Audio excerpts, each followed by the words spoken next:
अस्सलामुअलैकुम गाइस, क्या हाल है। उम्मीद है सब ठीक ठाक होंगे, खैरियत से होंगे। आप देख रहे हैं सादी रिएक्ट्स यूट्यूब चैनल और आज मैं आपके लिए लेकर आया हूं भाई एक नई वीडियो।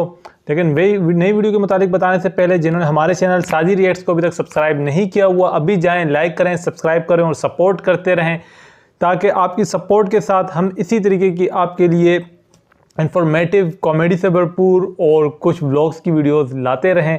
तो आज की जो वीडियो है वो वर्ल्ड अफेयर की वीडियो है। यार मुझे एक रेकमेंड की सब्सक्राइबर ने बोला भाई साद भाई ये देखें यार, ये क्या हो रहा है, ये एक न्यूज़ आ रही है, आप इसको देखें और इसके ऊपर रिएक्शन दें। तो मैंने बोला यार चलें देखते हैं। तो इसमें बिना इंतज़ार कराए आइए चलते हैं, वीडियो करते हैं स्टार्ट और उसके बाद देते हैं अपना रिएक्शन। नमस्कार and I welcome you all to world affairs. मैं हूं प्रशांत धवन।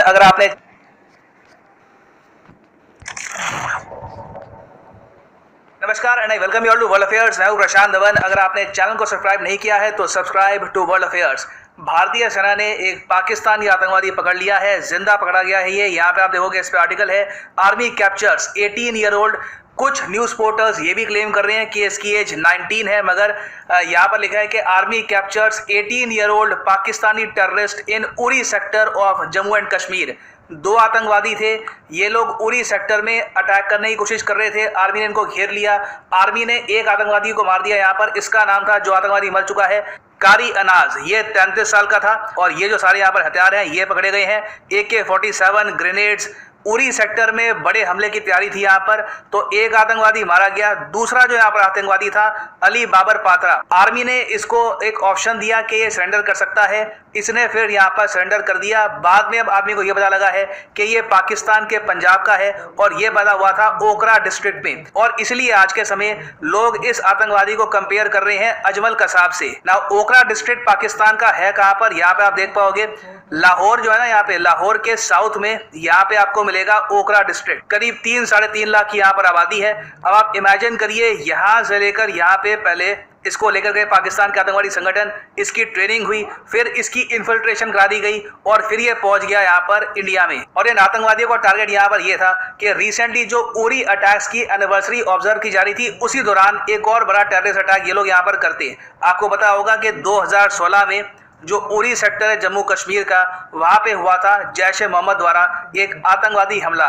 यहाँ पर हमारे 19 जवान वीरगति को प्राप्त हो गए और 4 आतंकवादी यहाँ पर मारे गए थे। इसी के रिस्पांस में हमने सबसे पहले सर्जिकल स्ट्राइक करी थी इन पाकिस्तान ऑक्यूपाइड कश्मीर। ना एक बहुत ही इंटरेस्टिंग बात मैं आपको ये बता रहा हूँ कि जो ये ओकरा डिस्ट्रिक्ट है पाकिस्तान का, यहाँ से बहुत ही फेमस पीपल निकले हैं recently. For example, Imran Khan की जो तीसरी जो इनकी बीवी है, बुशरा बीवी, ये भी ओकरा से ही है। उसके अलावा अजमल कसाब भी यहीं पर पैदा हुआ था। जी हाँ, कसाब पैदा हुआ था फरीदकोट विलेज में इन दी ओकरा डिस्ट्रिक्ट ऑफ पाकिस्तान। अब यहाँ पे आप पूछोगे ऐसी क्या यहाँ पे खास बात है ओकरा में कि कसाब भी यहाँ से निकला, फिर एक और ये जो आतंकवादी है ये भी यहाँ से निकला। इतनी यंग एज में यहाँ पे आतंकवादी कैसे बन जाते हैं लोग। देखो, ओकरा डिस्ट्रिक्ट के जो आउटस्कर्ट्स का रीजन है, वहाँ पे काफ़ी अनएम्प्लॉयमेंट है, गरीबी है। तो काफ़ी बार जो ये रेडिकल टेररिस्ट आउटफिट्स हैं यहाँ से लोगों को उठाते हैं, उनको वादे करते हैं उल्टे सीधे कि तुम लोग जन्नत में जाओगे, ऑल दैट।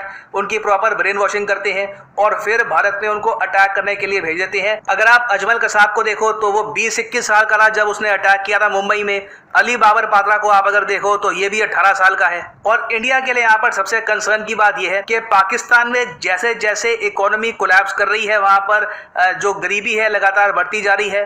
तो बहुत सारे जो आतंकवादी संगठन है ये जल्दी जल्दी और लोगों को रिक्रूट कर रहे हैं। और अब तो देखो, इन आतंकवादी संगठनों को सपोर्ट भी मिल रहा है तालिबान का अफगानिस्तान में, और जो टेररिस्ट आउटफिट्स हैं उनका भी इनको सपोर्ट मिल रहा है। तो भारत के लिए आने वाला टाइम काफी मुश्किल होने वाला है। और रिसेंटली यूएसए ने एक रिपोर्ट भी पब्लिश करी है जहां पर यूएस की कांग्रेस यहां पर खुद कहती है कि टोटल पाकिस्तान में आज के समय 12 फॉरेन टेररिस्ट आउटफिट्स हैं। और यहाँ पर आप देख पाओगे जो ये टेररिस्ट आउटफिट्स हैं उनके बारे में कैटेगोरिकली इस रिपोर्ट ने मेंशन किया है। लश्कर-ए-तौयबा ये फॉर्म हुआ था 1980s में। जैश-ए-मोहम्मद, यहाँ पर यह भी लिखा है कि जैश-ए-मोहम्मद ने ओपनली यूएस के अगेंस्ट वॉर भी डिक्लेयर करी है। उसके अलावा हरकत-उल-जिहाद इस्लामी ये शुरू हुई थी अफगानिस्तान में। अब देखो, इंडिया के लिए यहाँ पर सबसे बड़ा कंसर्न ये है कि कई पाकिस्तान में आज के समय टेररिस्ट आउटफिट्स हैं जिनकी शुरुआत हुई थी 1980 में इनिशियली ये अफगानिस्तान में यूएसएसआर को हटाने के लिए बनाए गए थे। अब आज के समय पाकिस्तान ने कंप्लीटली इनका जो मूव है ये कर दिया इंडिया की तरफ, और सिंस यूएस अब जा चुका है अफगानिस्तान से, तो ये लोग अब अफगानिस्तान से और लोग रिक्रूट कर पाएंगे, पाकिस्तान की जो गरीब लोकेशंस है वहां से लोग रिक्रूट कर पाएंगे, और इन द फ्यूचर ये लोग लगातार इस तरीके से इन्फिल्ट्रेशन कराते रहेंगे। अब यहाँ पे आप कहोगे मगर पाकिस्तान को टेंशन नहीं है कि ऐसे यहाँ पे इनके आतंकवादी पकड़े जाएंगे। देखो, अजमल कसाब पाकिस्तानी है, पाकिस्तान के जर्नलिस्ट ने खुद ये बात एक्सपोज करी थी, उसका जो घर था पाकिस्तान में वो दिखाया गया।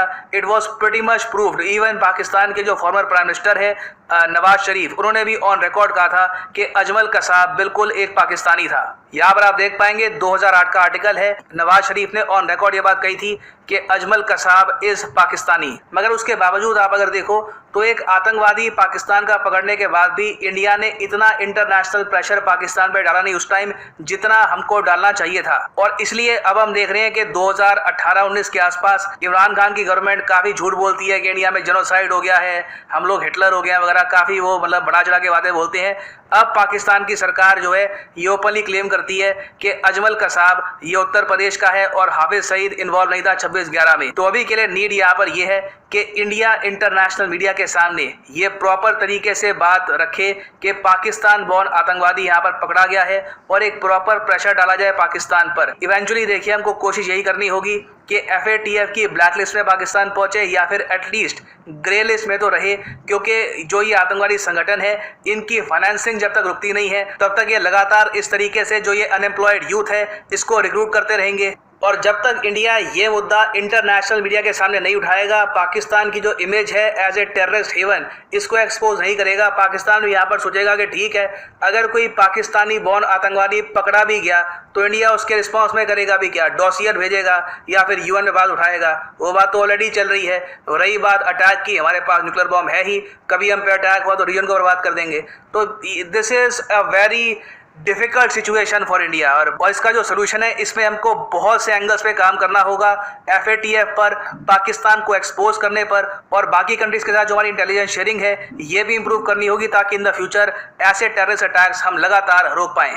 और फाइनली मैं आपसे यहाँ पे सवाल पूछूंगा कि इस टाइप के जो आतंकवादी हमले हैं इनको रोकने के लिए हम क्या स्टेप्स उठा सकते हैं, इसके बारे में आप एक प्रॉपर आंसर लिखिए in the comment section below. आपका आंसर अगर अच्छा हुआ तो मैं इसको पिन कर दूंगा इन द कमेंट सेक्शन ताकि बाकी लोग भी इसको रीड कर पाएं। यार जिस तरह इन्होंने बताया, वर्ल्ड अफेयर की ये वीडियो थी कि भाई पाकिस्तानी जो है वो लड़का पकड़ा गया है अली नाम का, जिसका ताल्लुक ओकाड़ा से था, और ओकाड़ा जो है पाकिस्तान का एक बड़ा डिस्ट्रिक्ट है पंजाब का जहाँ से इसका ताल्लुक बताया जा रहा है। और उन्होंने बताया भाई इसका ताल्लुक जो है वो लश्कर से है, और इसका एक साथी जो था वो मारा गया है इस क्लैश के अंदर, आर्मी के साथ जो क्लैश हुआ है। देखें अगर इंडिया और पाकिस्तान की कश्मीर LOC देखी जाए, कश्मीर से लेकर मैं समझता हूँ सिंध तक का जो बॉर्डर लगता है, गिलगित बल्तिस्तान वगैरह सबको मिलाकर सियाचिन से सिंध तक, इंडियन आर्मी ने बाकायदा फेंसिंग की हुई है भाई, फेंसिंग की हुई है। वहाँ पे वो मॉनिटरिंग करते हैं 24 आवर। आर्मी एनी टाइम वहाँ डिप्लॉय रहती है और किसी भी छोटी से छोटी नकल व हरकत को वो नज़र रखती है। तो मैं समझता हूँ ऐसी सेफ LOC जो है इंडिया, जिससे जितनी मतलब इंडिया की बड़ी आर्मी और इतनी बड़ी LOC भी और इतनी फिर निगरानी भी है, उसके बावजूद भी अगर इस तरह के इकदाम हो रहे हैं कि कोई बॉर्डर क्रॉस कर रहा है तो बहुत ही मतलब मैं समझता हूँ कि ये बुरे इकदाम है। इतने बड़ी LOC पर इतनी बड़ी आर्मी खड़ी हुई है, वो अगर इस तरह के अनासिर एक दो मिस भी हो जाए उनसे, तो वो अगर वादी में पहुँच जाए तो वादी के अंदर पहुँचने के बाद या इंडिया में पहुँचने के बाद उन्होंने कौन सी दहशतगर्दी फैलानी है, तो कितने मासूमों की जान जाएगी। फिर यही होगा कि इंडिया पाकिस्तान पे ब्लेम करेगा, भाई पाकिस्तान बोलेगा हमें सबूत चाहिए। जब सबूत चाहिए तो फिर क्या करेंगे, फिर मामलात ताल्लुकात हमारे ख़राब हो जाएंगे दोबारा से। इस तरीके से मैं समझता हूँ कि यार इंडिया के साथ अगर पाकिस्तान को चलना है तो साफ़ और सीधे हमारे ताल्लुकात होने चाहिए। जिस तरीके से इंडिया चाह रहा था, जिस तरह से 98 में इंडियन PM आए थे पाकिस्तान में और वो चाह रहे थे कि यार यहाँ पे अमन हो और वहाँ से कारगिल स्टार्ट होगी, इस तरीके के काम नहीं होने चाहिए। ठीक है, ये माजी की जो गलतियाँ मैं समझता हूँ कि हमें उससे सीखना चाहिए और सीख के आगे बढ़ने की कोशिश करना चाहिए, ना कि इस तरह की जो टुच्ची हरकतें या छोटी छोटी हरकतें ये करनी चाहिए जिससे फिर हमारा मुल्क जो है ना पूरे दुनिया में बदनाम तो हो चुका है। एक तरीके से देखा जाए तो पाकिस्तान इस टाइम जो है वो पूरी दुनिया में उसे जो है ना वो बदनामी का सेहरा उसके सर पे बांध दिया है, क्योंकि अफ़गानिस्तान में जो हालात इस टाइम पे क्रिएट हुए हैं उसकी वजह से पाकिस्तान में पाकिस्तान का जो इमेज है वो पूरी दुनिया में बहुत ख़राब है ऑलरेडी, ठीक है। अफ़गानिस्तान, क्योंकि दुनिया समझती है कि भाई हमारी नाकामी जो है वो पाकिस्तान की वजह से है अफ़गानिस्तान में। इसमें कितनी सदाकत है, ये इसमें कितना झूठ है, ये आप भी जानते हैं, ये मैं भी जानता हूँ, ठीक हो गया। क्या पाकिस्तान का अफ़गानिस्तान में किसी तरह का किरदार था कि नहीं था? अब इंडिया अगर आपके साथ LOC के ऊपर सीज़ फायर मुआहिदा कर चुका है, पाकिस्तान और इंडिया ने बैकडोर चैनल चलाया, बैकडोर के बाद इन्होंने कश्मीर के अंदर जो सीज़ फायर वायलेशन हो रही थी, दोनों का नुकसान होता। मैं नहीं कहता सिर्फ पाकिस्तान का हो रहा था या इंडिया का हो रहा था, दोनों का नुकसान हो रहा था। दोनों की आवाम आबादी जो थी वो टारगेट हो रही थी, दोनों के फ़ौजी मर रहे थे, दोनों के जवान जो है ना वो बॉर्डर्स पे मर रहे थे। अल्लाह अल्लाह करके अभी सीज़ फायर हुआ है कश्मीर में रिसेंटली, तकरीबन 5-6 महीने पहले या एक साल पहले। तो अब उस अमन को ख़राब करने की कोशिश मैं समझता हूँ ना इस जानिब होनी चाहिए ना उस जानिब। अब जो है ना अमन के साथ चलना चाहिए। अमन किस तरह आएगा? जब आप एक दूसरे के साथ फेयर चलेंगे, और अगर आप फेयर नहीं चलेंगे तो मामलात जो हैं वो दिन ब दिन ख़राब होंगे। और सीधी बात है, इंडिया के साथ जंग, अगर अक्सर लोग कहते हैं जो ज़्यादा जिनको मतलब जंग चाहिए होती है ना, जो जंग जंग जंग जंग कहते हैं भाई जंग हो जाएगी। हम देखें, बात यह है कि अगर पाकिस्तान और इंडिया में अल्लाह ना करे, मैं तो फिर कहता हूँ कि अल्लाह ना करे कोई जंग हो जाए, तो पाकिस्तान का नुकसान भी अच्छा खासा होना है। क्योंकि पाकिस्तान जो है ना वो इंडिया की आबादी का जो है ना तीसरा हिस्सा भी नहीं है, ठीक है। मतलब 1 अरब 30 करोड़, तो यहाँ पे जो है 20-22 करोड़ हैं, ठीक हो गया। तो उसके तो हम आधे भी नहीं हैं। अब उनके साथ क्या मुकाबला करोगे भाई? क्या जंगें लड़ोगे? चुकी हैं। 48 की जंग हुई, 65 की जंग हुई, 71 की जंग हुई, 98 की जंग हुई। रिसेंटली जो है ये एयर स्ट्राइक का मामला हुआ दोनों साइडों पे। भाई इंडिया ने बोला हमने एयर स्ट्राइक की, पाकिस्तान ने बोला भाई हमने दोबारा उनका जहाज़ गिरा दिया। मतलब ये भी हालात, एक छोटी मोटी मतलब छोटे साइज़ की आप इसे भी जंग कह सकते हैं।